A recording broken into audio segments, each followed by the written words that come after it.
Damang-dama sa ilang bahagi ng Catanduanes ang hagupit ng Super Typhoon Pepito. Ilang bahay ang halos mawasak dahil sa lakas ng hangin. Yan ang sentro ng balita ni Floyd Brents. Hindi pa man din nakabangon ang ilan sa ating mga kababayan mula sa sunod-sunod na bagyo, hinagupit agad sila sa pagpasok naman ni Bagyong Pepito.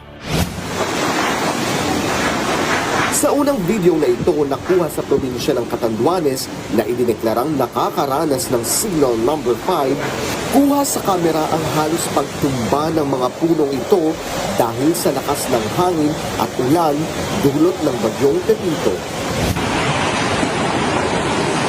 Ang uploaded video naman na ito sa Catanduanes pa rin, pagbukas ng pinto, ang unang sasalubong sa iyo ay ang maugong na hangin at malakas na ulan.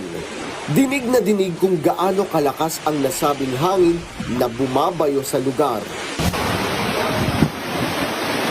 Sa Camarines Norte na nakataas naman ang signal number 4, makikita sa video ang pagbagsik ng hangin at ulan.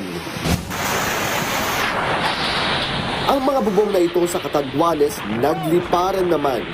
Nilalarawan pa nga ng uploader ang matinding lakas ng hangin at ulan.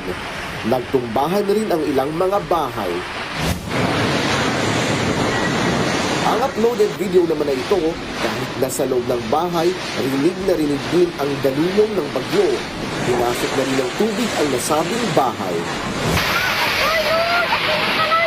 Ramdam din ang takot ng ilang residenteng ito matapos matumba ang isang malaking puno. Ang isang ale napayakap na lang sa kanyang katabi. Nakataas pa rin sa iba't ibang signal ang ilang bahagi ng bansa, manatiling maging alerto, manood at makinig sa mga anunsyo at paalala sa mga balita.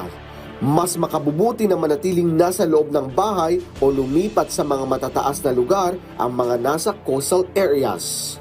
Floyd Brents para sa Pambansang TV sa Bagong Pilipinas.